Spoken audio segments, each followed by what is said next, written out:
you might end up really disqualifying yourself and thinking, oh, perhaps I'm actually being discriminated because of my skin color. And I'm not saying that doesn't happen. That Mm. does happen, right? That does happen. Sometimes people look at your name, regardless of how many qualifications you have, your application is put aside. But what I've also seen work for a lot of people is if you can network, if you can establish contacts, that's how you get to hear of opportunities. We are represented. We are represented.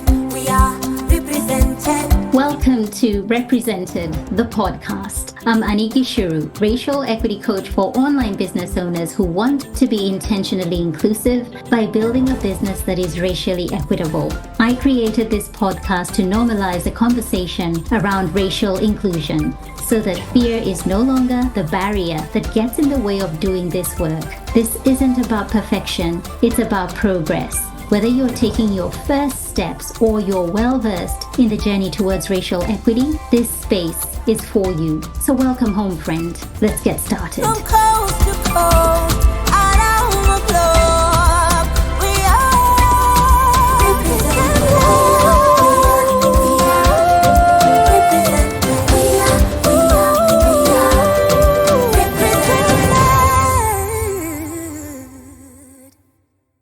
I met Yemu would be about 6.5 years ago. We were having dinner and we were sitting at the same table, but I didn't know it was her. I had been following her work for some time. She had written a children's book and was talking about African women leaders. And she had portrayed African women in such a powerful way.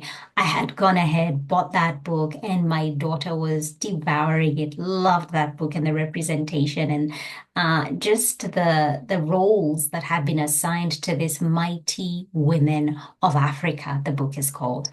And when I realized it was her, we embraced, we took photos, and I got my friends who were at the table to buy their book for their friends and their relatives. And it was such a beautiful evening. And so we have been connected since then.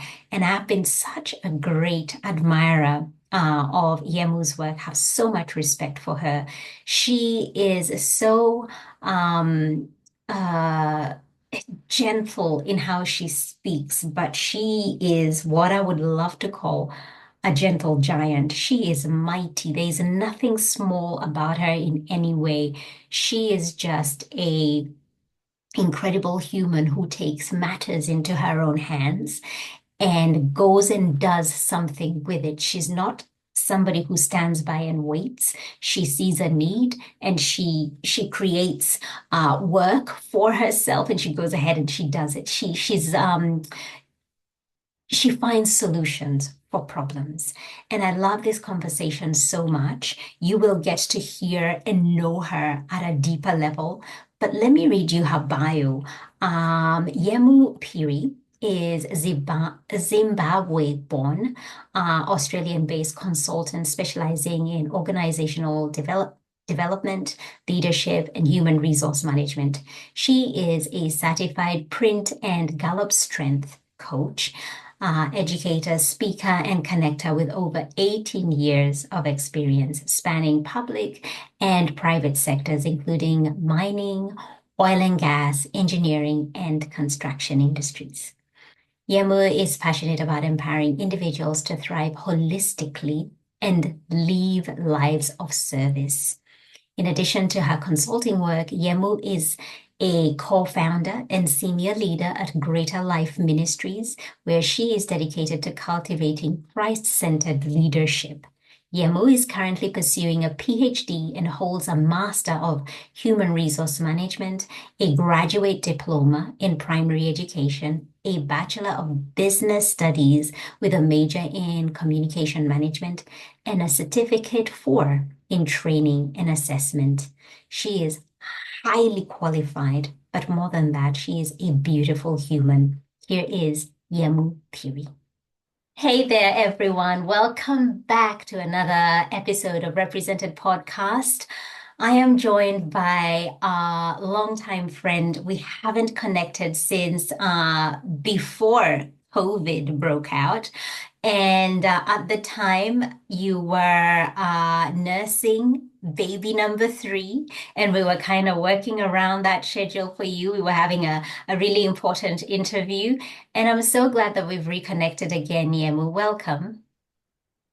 Thank you, Annie, for having me on your platform. You're such an amazing woman that I, yeah, whenever you ask me to do something, I feel obliged to to say yes, even if I'm busy or things are not really quite working out. But yeah, no, thank you for having me on your amazing platform. No, I don't take this for granted. I really, really don't take this for granted when, amazing people like you say yes and make time in your calendar, you move things around.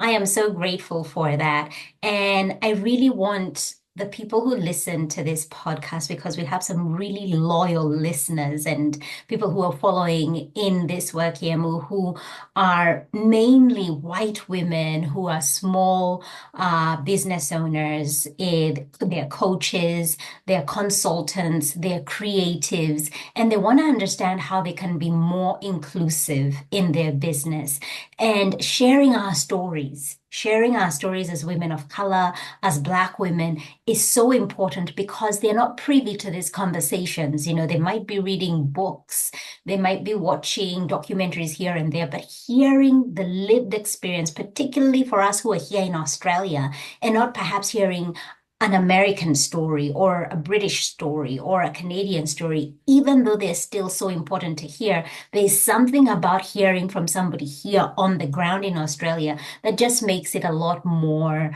it hits home just a little bit deeper. And so I would love to begin from the very beginning, Yemu, and just take us on that journey of how did you arrive here to doing the work that you're doing in OD, HR, leadership? Is it something that you had always thought you would land on, or did you just find yourself here somehow? Well, where do we start?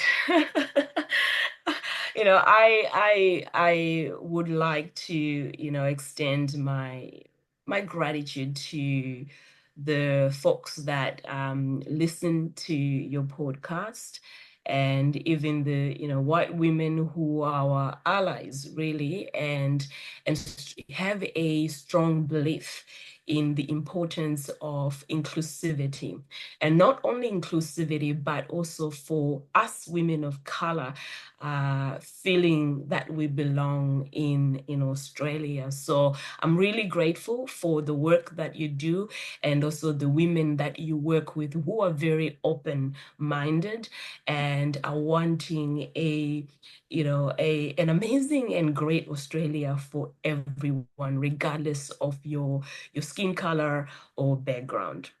So I thought I would mention that before I forget. Then coming back to what you asked me in terms of how did I find myself in the OD space, I'll probably say it's been a bit of, a blend of intentionality and also just accident, really, because growing up, I thought I was going to be an amazing journalist because I have always been that person who would ask lots of questions growing up, challenging the status quo, and and just be that person who um, would love, writing stories. Storytelling was it's something that I grew up with. I mean, as a person of color coming from Africa, you're surrounded by stories. Yes. Our elders, when they're teaching us through stories. And so it's something that I resonated with from a very young age, that I thought this would be my life. This would be what I would make a living out of. And then fast forward so I went to university in Zimbabwe, studied media. And then I so happened to, I met my husband and we started talking about going to New Zealand. And so I was like, okay, again, being a person of color, you don't see yourself represented. I then realized, oh, maybe perhaps at the time I had not really done the work. I had not done the internal work, right? And so inferiority complex kicked in, and I thought there is no way that I'll be able to work in the media space given my skin color. I did not see anyone who looked like me who was a news anchor or who was doing journalism. And so I changed my program to a business degree, and so went on, studied business, had my first child, and then I decided, look, I think, I love every parent, every mother probably would say this. I have to, qualify it. But yeah, I would say the majority of mothers, when you have your first child, they mean the whole world to you. And so you want to make sure that you are there for them. You want to be present. You want to be the best mom that you can ever be. And so I decided that in order for me to do that, I would go into teaching. So I went and started teaching. And after 2 years of teaching, I realized that that wasn't my calling at all. I would Mhm. come home super exhausted and not having any energy for my own kids. So I decided that perhaps, I should probably consider another, something else. And so I then I bumped into someone who was working in the HR space. We were living up north at the time, residential, small mining town. So there wasn't a lot going on. So we were time rich. We Yeah, were time rich, right? yeah. And then I then went, oh, studying HR would be great because I love teaching. I'm very curious. I I love, asking lots of questions. Maybe HR is where I'm supposed where that's where I'm supposed to go. And yeah, just started. I reached out to a university. They accepted my application, and then I did a Master of Human Resources Management. And then when I went into HR, started working in HR, I realized that I was really being drawn to the um, organizational development type of work. So looking at, strategy, um, workforce planning, Mhm. learning and development, so leadership development and culture as well, because I believe culture is probably, I think it's the famous Drucker who said culture it's strategy for breakfast. And I think for me, being a person of color, I also wanted to be that person who contributes in the driving of positive outcomes for an organization, but starting with the culture, building a culture of inclusivity, building a culture where everyone actually feels psychologically safe, where people show up authentically and they are able to make a positive difference. So, in a nutshell, that's really why I do what I do, wanting to better the workplace, making sure that the workplace is inclusive and people feel that they belong and they come authentically and contribute, and also just humanizing the workplace. Wow. You're telling that story, and I'm just seeing, our stories are so similar. Yemu, I forgot how similar our stories are. Myself coming to Australia, doing a media degree, not seeing myself represented, going like, there's no way I can do this, and then going back to uni, studying, getting into HR, and then, kind of the rest is history. I'm just feeling like you're retelling my own story.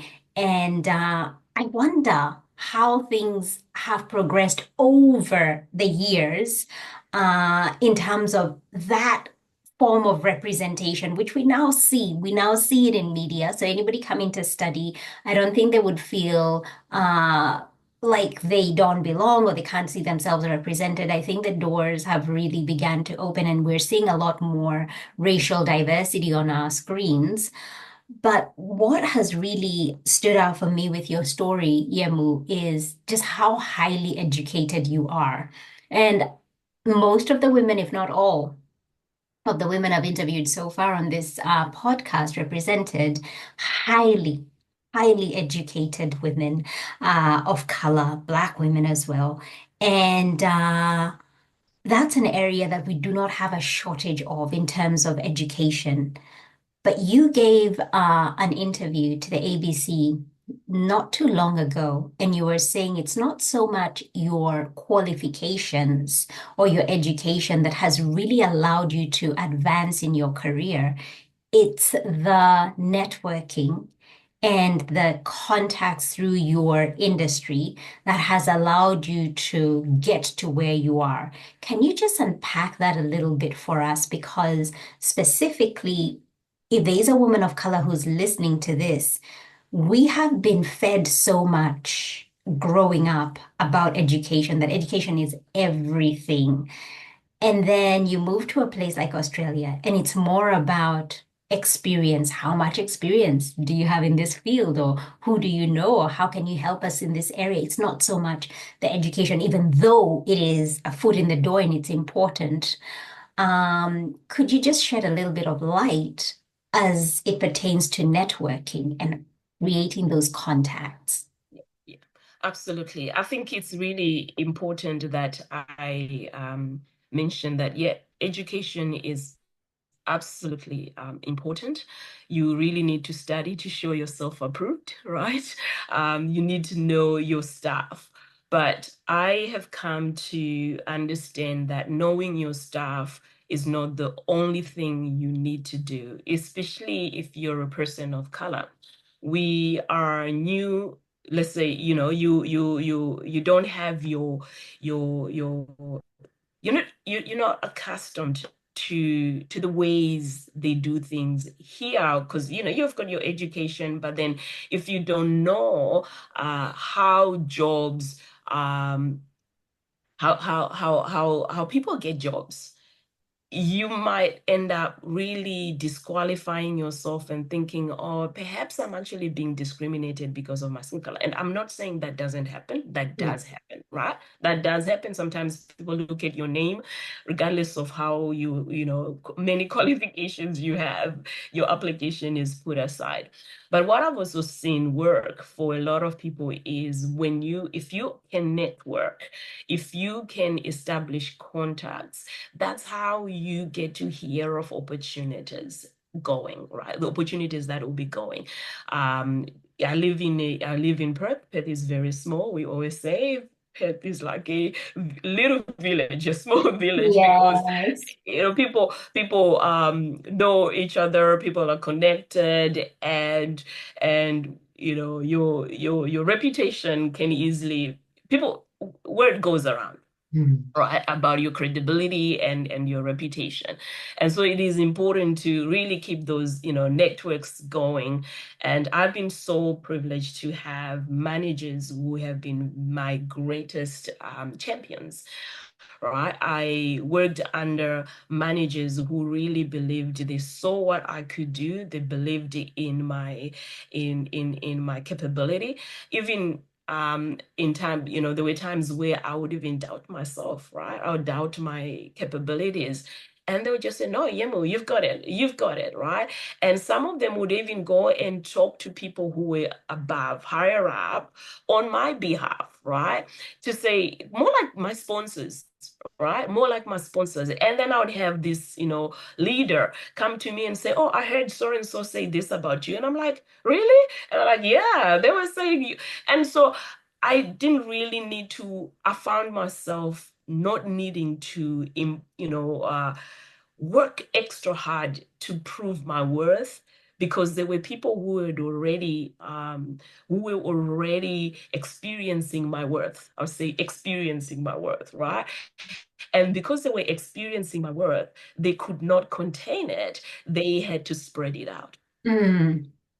I'm going to just uh, add in here because I know you're a woman of faith, as I am. Yes. And I can't help but feel that many times people are put in our path to open doors for us. And Absolutely. when you're meant to be where you're meant to be, and you are doing what you're meant to be doing, and you're doing it well, Mhm. then there are people who are going to move mountains On your behalf. on your behalf. You keep Sometimes showing we up, not, you yeah, keep being yeah. excellent, you keep working hard, but Hmm. there are other people advocating for you and Yes. opening doors for Yeah. you. Yeah, yeah. And sometimes you don't even need to, I've heard cases where I have not even had any discussion with this person or conversation regarding my career aspirations. But then you'd have this person come and say, I just have this burden. I just have this burden that I want to help you, right? And you can tell. I mean, we are now, we are adults. You can tell when someone is being disingenuous and when someone is actually being honest and authentic, and they really want to support you, right? They just don't want to be like, you know, I would put this in quotes, like having that white savior mentality. They are Mhm. just really coming as an ally. They're wanting you, and they've seen your worth.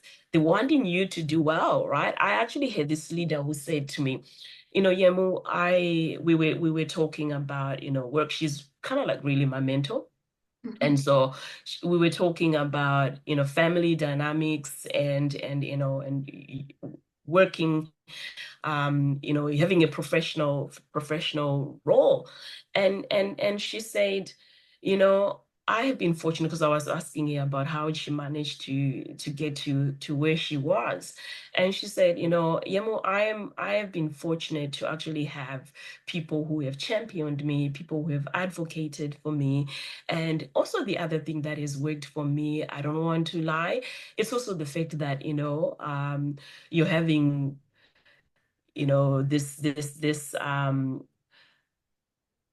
the demand that's being placed on organizations to have gender equity, right? And then she says, but with you, the unfortunate bit is you have the gender and then also the race working. So two things that you have, we call it the double ceiling, right? In our when we talk Mhm. as people, people of color, we women of color, we say it's the double ceiling. You've got the gender working sometimes against you, and then you also have the race Yeah. working against you. And then she said, but I really want to make sure that I do whatever I can in my capacity for you, your voice to be heard, to create a platform for everyone, people who can experience your worth, to be able to do that. And she has been so helpful. She's been very supportive. There are times where, like, we were talking earlier, that I haven't been 100%. And so I've had to actually say to her, no, unfortunately, I can't take this. I can't do that, because right now the focus has to be on me. But it's someone that I'm really, really grateful for, who God has put in my path to be the sponsor, and not only just the sponsor, but also a mentor and a coach in my life. It's so important that we're sharing this story, Yemu, because I think it's so easy to always talk about the other side of the story, which very, very much exists, about the lack of opportunities, about the lack of having mentors, about not having people who believe in you and who are willing to open the door. But it also, there's this other conversation that we're having today that is so, so needed, but it comes from a place of applying yourself. This didn't just happen because you showed up and you're a Black woman and you're in this field. you have proved yourself. And in many cases, you've probably had to work double, triple, quadruple for somebody to see that and go like, I can 100% vouch for Yemu. I know her. She is more than capable because they've seen how much more you've done and how consistent you've been. And they vouch for you. That's the part that sometimes doesn't get told. Yeah, yeah. And I must say also, I think for me, I don't know if it's because I was forced to look at life this way, because as we were talking, as we were saying earlier, there is little representation in the audio space. The other time I had to do a call out on social media, on LinkedIn, to say, hey, are there any people of color or people from Africa who are working in the audio space so that we can have our own community, right? And I tell you, I only had like two or three responses from that call out that I did. And so looking at that, that probably forced me in a way to go, you know what, Yemo, if you want to survive in this field, then you actually need to be able to work with whoever is is able to work with you, and also help you and champion your cause and be your ally.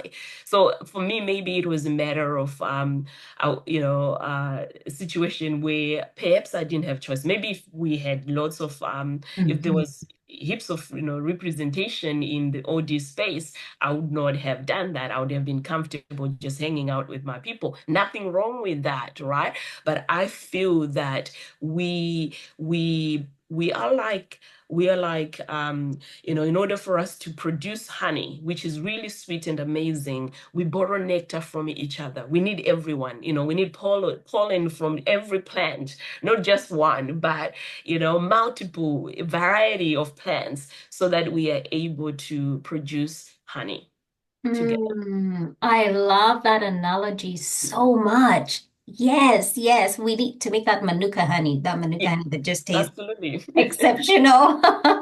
It's coming from different seeds and different flowers and different pollen. That Mhm. is so true. And that's such a beautiful analogy. I'm going to have to, that's going to stay with me. I know it's going to stay with me. But you're also somebody who takes matters into your own hands. And in particular, before we started recording, talking about the fact that you're a mom of three, little one will be beginning school next year, kindy. And so you've had to adapt to doing things a little bit differently. And especially when we are migrants, we don't have the village that we have back home, that childcare support, where you have somebody who's living with you, who's helping you with the household activities and chores and helping you care for your children. It is different here. Your husband is working, you're working, and sometimes you're not able to access certain things that you would like to. For example, like we've been talking about the importance of networking. And so you took matters into your hands and you put together the African professional women, whereby you bring them together to have that meet up where they have those opportunities to gather, to network, to exchange, information and contacts. Tell me a little bit about how that meetup is going and perhaps what have been the fruits, what has come out of that. Oh, beautiful. Look, that idea came out of frustration. Um, as a working, parent, and I'm sure a lot of women would, relate with this, that you would have networking events happening either before work. You're talking of 7 a.m. in the morning, breakfast, networking meetings, or after hours. And then where does that leave the, working parents, people with caring responsibilities? You left with no opportunity to network whatsoever. And for us, most of for us women of, color, I would speak for myself, I can't speak for everyone else. But I found that, my group of friends, we were like, we can't even network any other time because, again, when you live in WA, you have, your spouse sometimes doing fly in, fly out. So you're the mom, both mom and dad during the week, right? So you are not able to even say, oh, I can, because there's no daycare after hours. Right. And even some of your friends are also in the same situation that they're not able to help as well. So whilst we do have a community, people support one another, but those dynamics are real. And so because I was so frustrated with me being, love connecting with people, I like just really listening to people, hearing their stories, hearing their challenges, and having this group where you have your people helping you, prepping, like cheering you on, and we strategize, we just help you with any challenges that you may be facing at work from a professional perspective. We then decided, what, why not just have it during our lunch hour? Like we let's meet often as we can. We meet somewhere, we can meet at, at a cafe or a restaurant somewhere. We're not doing anything apart from just talking about work, talking about the help and the support that we need from one another. So unfortunately, COVID slowed things a little bit because we were not able to gather. But after COVID, again, with, a few, challenges that, that happened with everyone getting busy and stuff, we've just, 6 months ago, we have had to regroup and go, okay, so what do we do here? How do we continue the good work that we began 3 years ago? Was it 3 or 2 years ago? How do we continue it, and how do we level it up and also how do we make sure that it's sustainable? It's not putting unnecessary pressure on people. But what I can say is, with the people that have been participating or coming to these sessions, we've been really having a great time. And just knowing you've got your sisters Mhm. cheering you on, your sisters going, and you've got quite a diverse group in terms of our skills and qualifications. So you've got engineers, you've got you've got lawyers, and so people coming from a, legal background, HR, accounting. So we really, I see myself, I see the group as very well rounded, and we are able to learn from people's from everyone's contributions. Absolutely.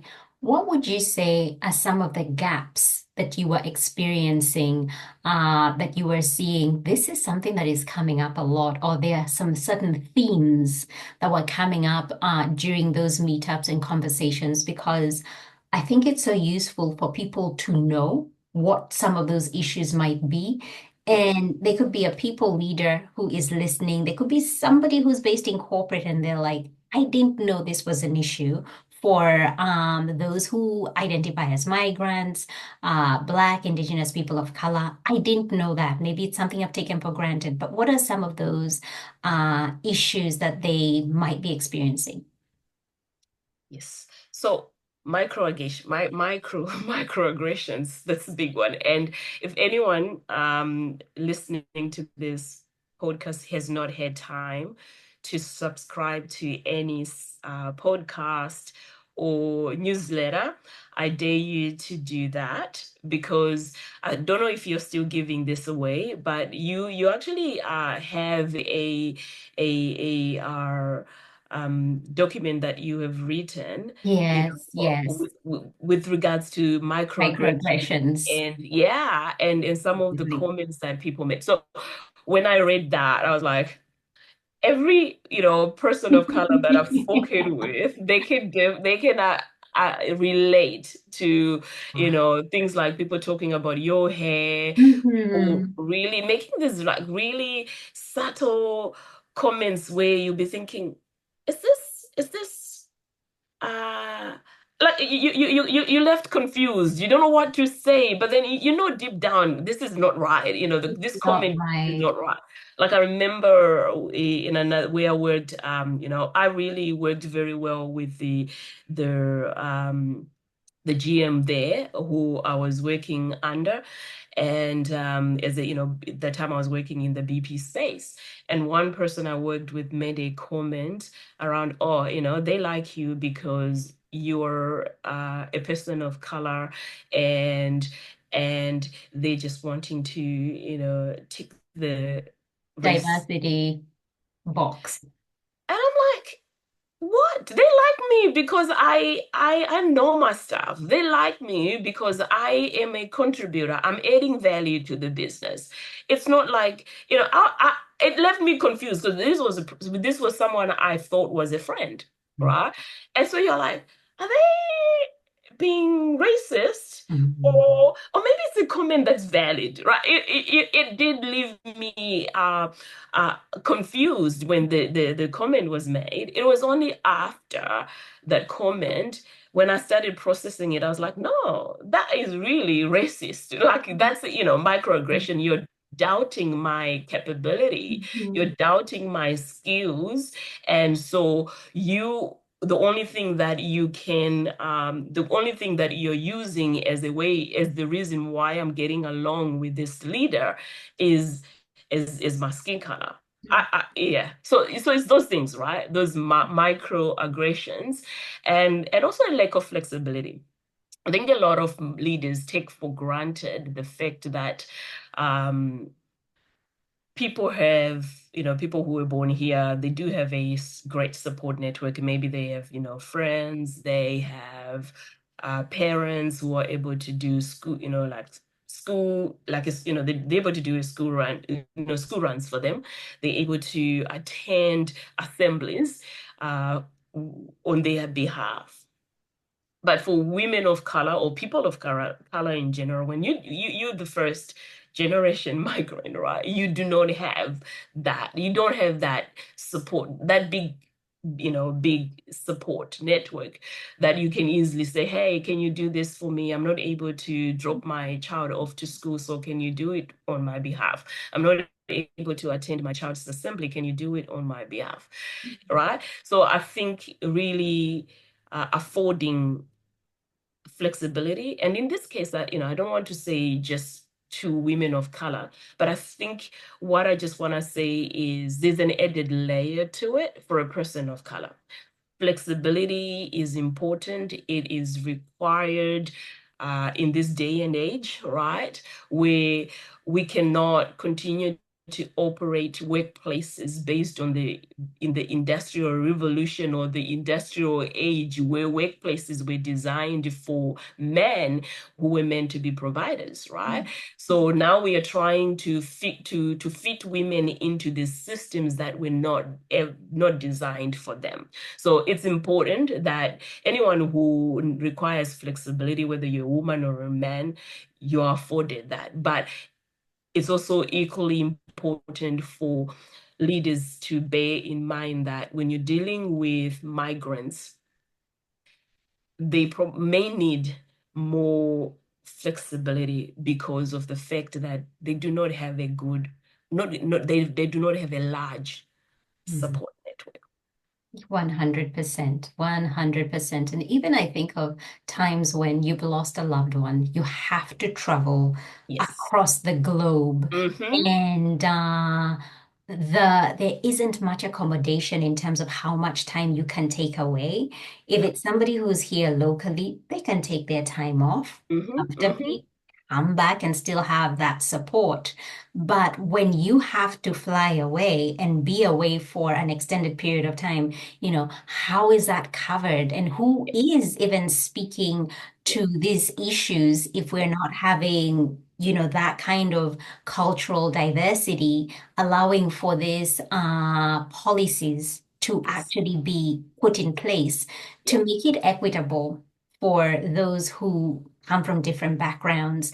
And even what we were talking about earlier around, going through perimenopause and how is that being addressed in the workplace? And I know that there is new policies coming into place with a lot of workplaces now. The big organizations are beginning to pay attention. Okay, women need to take some time off during certain times of the month. And that was something that was not catered to when I worked in corporate. That was like unheard of. It was so taboo. Nobody spoke about that. You just took your sick day if you needed to. But now those things are now being spoken about very, very openly. And I feel with time, Yemu, we will get there. I think of your children by the time they're hitting the workforce, it will be so much more different than what you and your husband have had to undergo. Just before we wind up this conversation, I wonder with the African professional women, and as you re-strategize and look at how you can make it more sustainable, what kind of support might you need in order for it to flourish? And the reason why I ask this question, Yemu, is there might be somebody who's listening who has the resources, who has the connections, the people, where they're hearing about this idea, they're hearing about this group and thinking, this is something we would like to champion, this is something we would like to get behind, but we just don't know how we can be of assistance. So, what are some of the ways that you would need support right now? Thank you for asking that question. That really means a lot. Thank you. So for us, I think the main thing would be if we are able to have a permanent um, office or location or room that we can use as this is our meeting place, because that finding a suitable meeting place has been a challenge for us as well. So we have had to rely on eat outs, eateries and restaurants, right, to be able to accommodate those who are able to attend. But if we can actually have, if someone is able to have make a room available for us, or a meeting room, a meeting space for us, where we can just even bring our own lunch and we just sit and talk, right? Without having to worry about the amount of noise that we are making for the next table, right? For next people who are sitting, the next table that's sitting next to us. So that would be really, really great.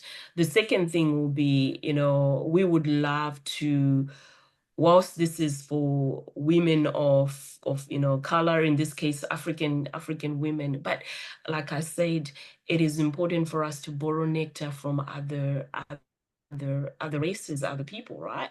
And so if anyone is interested in sharing their stories, or they're experienced in something, they're a subject matter expert in finances, in just work-life, balance, or harmony, or any sort of skill that they are able to provide, whether it's at a cost or maybe just really for free, that would be really appreciated as well. Wonderful, wonderful impact. The first thing that came to my mind was accommodation. As soon as I asked the question, I was thinking, I wonder if accommodation is going to be on her Yeah, list. And yeah. so you've mentioned that, and you just never know how that door might open, Yemu.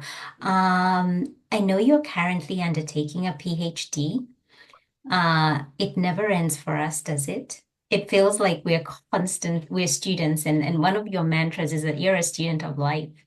So tell me a little bit about your PhD. What are you studying and what are you hoping to achieve? Wow, with my PhD, I'm like, wherever my curiosity is going to lead me, I will just follow.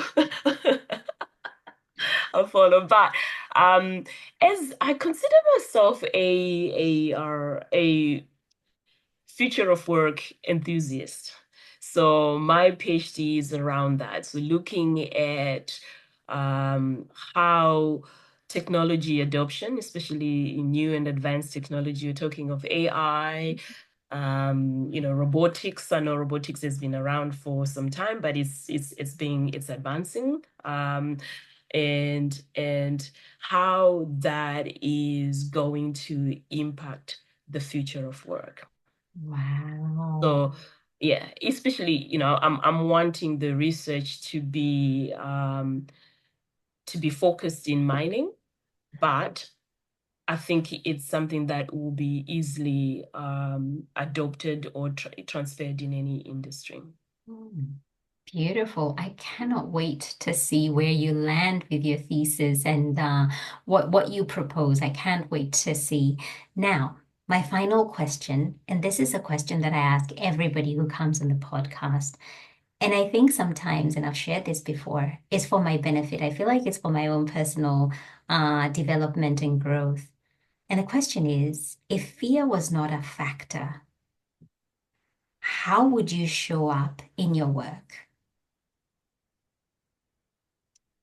Wow, that's a very good question that perhaps I need a glass of water to drink. No, I'm just kidding. I'm just kidding. But in fear, wow. I think for me, I would really focus on inspiring each and every human being that I come across, um, and just letting them know that they are important, they are worthy, they are good enough. It is necessary for them. Their existence is necessary, rather. Their existence in the world is very necessary, and we need to be able to work together without sounding funny, but really need to be able to work together and show up in the best way we can. There's so many people who are hurting. There's so many people who are going through stuff. There's so many people who are even questioning whether life is worth it, right? And so I think for me, that would be something that I would do for a living, showing up and letting everyone know that their existence is necessary, they are important, they matter, they are enough, regardless of their background, color, or anything that, sometimes the world unfortunately uses to disqualify people with. Mm. Oh, I'm hearing the coach in you speaking. I'm hearing the coach in you calling to our higher selves. And I love that. And I hope to see more of that come through. Especially, I know you have big plans for 2025 and beyond. And I can't wait to see you more visibly in your spaces and sharing that message that is really, really important. I think we all need to hear it. Now, Yemu, where can people find you? People have been listening, they're like, oh, I would love to connect with Yemu. Where can they find you? So people they can find me on LinkedIn. I think that's where I'm the most active. LinkedIn and whilst my Facebook is on a break right now, but like you mentioned earlier, in the new year, it'll start getting more active. Yeah, we'll get back to being more active like before. All right. So But LinkedIn will be the LinkedIn is the place to connect with main Yemu. one. Yeah.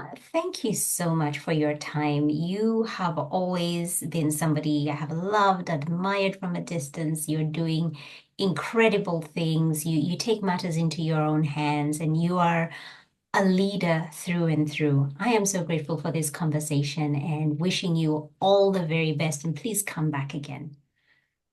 Thank you, Eddie. Thank you for having me, and really thankful for the legend you are. Amazing person. I think we need to tell people this more often, especially people who are doing the work, and I call it the Lord's work in the field of diversity, equity, and inclusion. It's not for the faint-hearted, but you are doing it for not only for yourself, but for our children as well. And so I'm sure, I'm 100% sure that the next generation will be forever grateful for the work you're doing.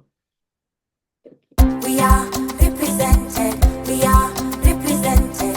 We are represented. Thank you so much for tuning in. Why don't you go ahead and hit that subscribe button and leave a review so this podcast can reach more online business owners, and together we can begin to normalize racial inclusion in the online coaching space. I'd love to acknowledge the traditional owners of the land where this podcast episode was recorded, the Wiradjuri people in central New South Wales, Australia. Music produced in Nairobi, Kenya by Patrick St. P. Mbaru and Kambua Mathu. Vocals by Joanne Matata. Represented from coast to coast.